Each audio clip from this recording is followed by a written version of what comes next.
This is Fleet Admiral David Chen, retired. I once ordered 50 ships to fly directly into a star.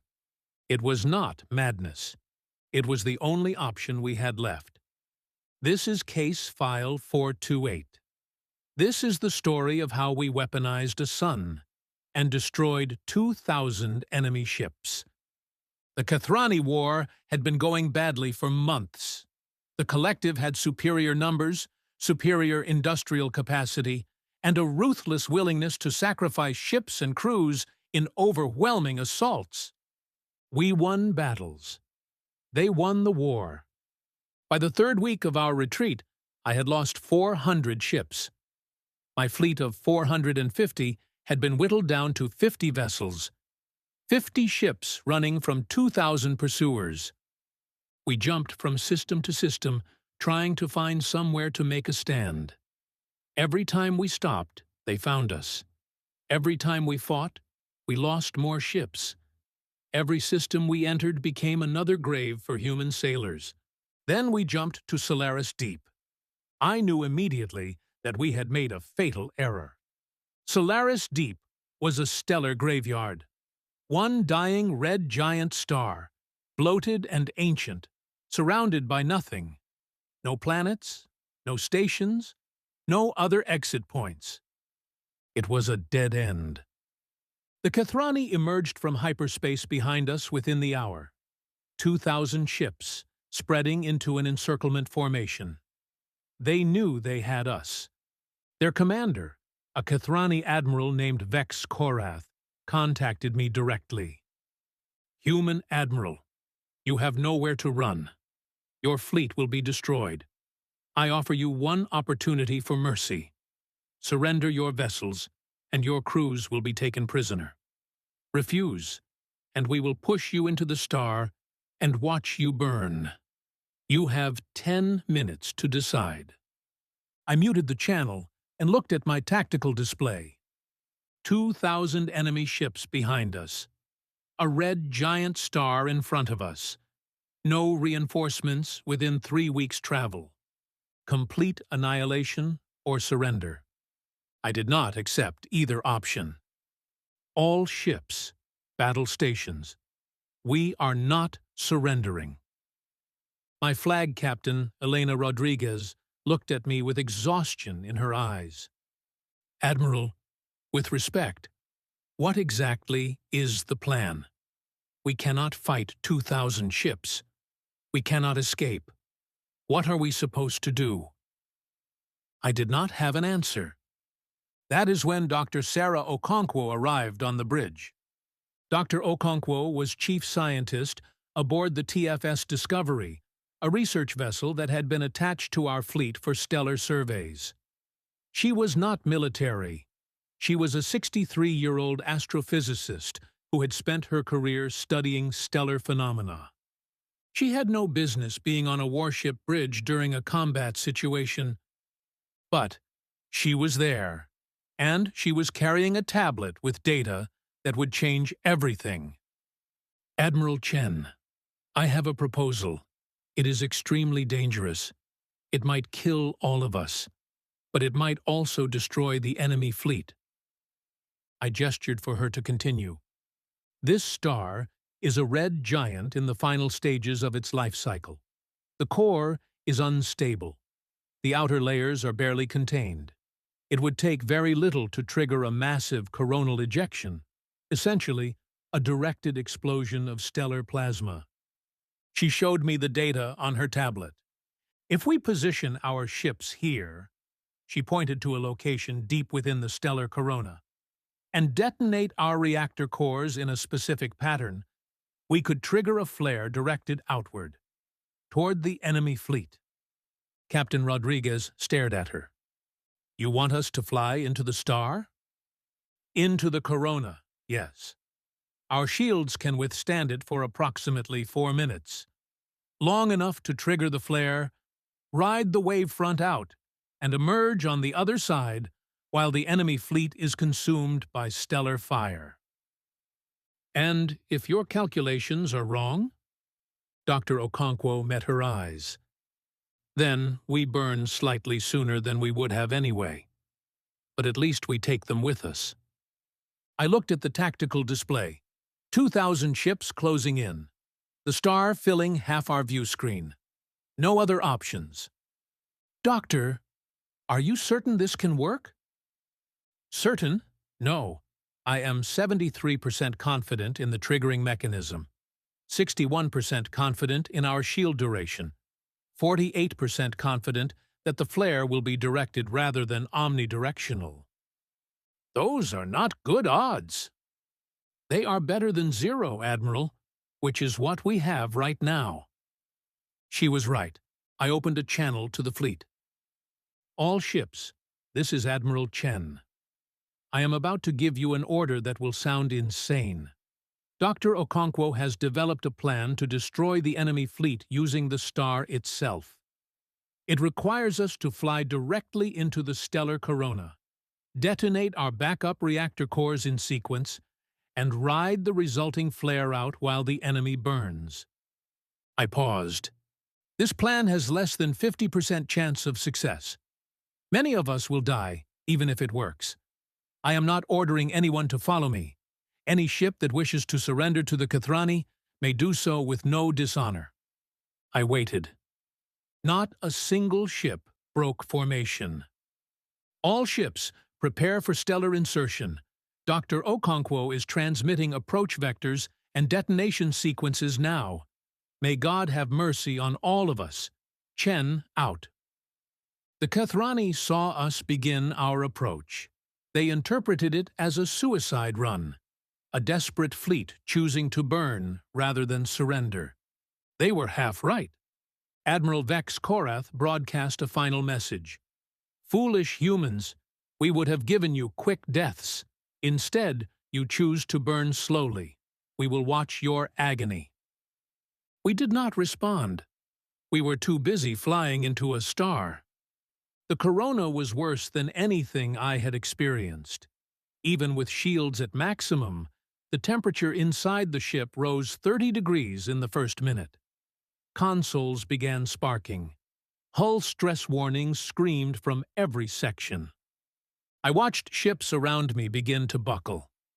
The TFS Valiant lost her port shields and started venting atmosphere. The TFS Horizon's engines failed, leaving her drifting deeper into the stellar fire. We lost 7 ships before we even reached the detonation point. Dr. Okonkwo watched her instruments with terrifying calm. 30 seconds to position. All ships, prepare reactor core ejection on my mark. I counted down in my head. 20 seconds. 15. 10. Mark! Eject cores. 43 ships ejected their backup reactor cores simultaneously. 43 miniature fusion bombs, deployed in a precise geometric pattern calculated by a 63-year-old scientist on a tablet. Detonation in 3, 2, 1. The explosions were insignificant compared to the star's own fury. Tiny sparks in an inferno. But they were enough. The red giant had been stable for millennia. Barely. Its outer layers were held in delicate equilibrium. Tremendous forces balanced against each other. Our detonations disrupted that balance. Not much. Just enough. The star convulsed. I felt it through the hull. A vibration that seemed to resonate with the core of reality itself. Then the flare erupted. Dr. Okonkwo had calculated the direction based on the detonation pattern. She had hoped for a focused ejection, a wave of stellar plasma directed outward rather than in all directions. She was right. The flare exploded outward from the corona, like the fist of an angry god. A wave of plasma and radiation and pure stellar fury, traveling at a significant fraction of light speed, expanding as it moved but maintaining direction, directly toward the Kethrani fleet. We rode the wavefront out of the corona. Our shields were failing. Our hulls were melting in places. 17 more ships did not survive the emergence. But we emerged. Behind us, riding the same wave we had just surfed, came death. The Kethrani had been holding position, watching us burn. They had no warning. They had no time to react. The flare hit them like a hammer made of stars. 2,000 warships, the entire Kethrani pursuit fleet, every vessel that had chased us for 3 weeks, gone. Not destroyed, not damaged, gone. Vaporized, reduced to component atoms by stellar plasma hot enough to fuse hydrogen. Admiral Vex Korath, his flagship, his entire command structure, erased from existence. We watched from our damaged, scorched, barely functional ships as the flare continued outward, carrying the debris of 2,000 vessels into the void. Dr. Okonkwo stood beside me on the bridge, her tablet still clutched in her hands. 73% confidence was apparently sufficient, she said quietly. I laughed. I could not help it. We had just flown into a star, triggered an artificial solar flare, and destroyed 2,000 enemy ships. And our chief scientist was critiquing her own probability calculations. Doctor, I said, remind me to give you a medal. Several medals. All the medals we have. She smiled. I would prefer a research grant, Admiral. I have some theories about neutron stars that I would like to test. Absolutely not. The aftermath of Solaris Deep ended the Kethrani War. The Collective had committed their primary fleet to our destruction. When that fleet vanished, not defeated, not retreated, simply ceased to exist, they had nothing left. We limped home with 33 ships, all of them damaged, many barely functional. We had lost 17 vessels in the Corona and 7 more in the approach. But we had destroyed 2,000, 60 to 1. The greatest kill ratio in naval history. The Kathrani surrendered within a month. They had no choice. Their military was broken.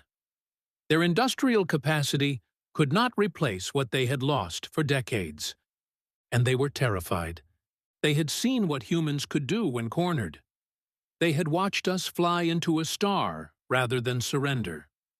They had witnessed us weaponize stellar physics itself.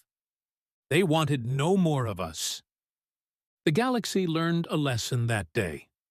Several lessons, actually. First, never corner humans. We do not surrender. We do not accept defeat. We find options that no one else would consider. Second, never fight humans near stars. We know things about stellar physics that other species have not even theorized, and we are absolutely willing to use that knowledge as a weapon. Third, never underestimate human scientists. Our warriors are dangerous. Our scientists are terrifying. Dr. Okonkwo received her medals. She also received her research grant, although I insisted on several additional safety protocols before she was allowed to test her neutron star theories. She is currently running the most advanced stellar research program in the galaxy. Her work has revolutionized our understanding of stellar mechanics. It has also given us 17 new ways to weaponize stars. I hope we never need them, but if we do, we will use them. That is what humans do. We turn everything, even the fundamental forces of the universe, into tools for survival. Stars are not just sources of light and heat to us. They are weapons waiting to be deployed. This is Fleet Admiral David Chen, signing off. Case file 428 is now closed. They cornered us against a star. They thought it would be our grave. We turned it into their crematorium. 2,000 ships. 1 artificial flare. 0 survivors. Let that be the lesson. Never push humans toward a star. We might push back. And when we push, stars move.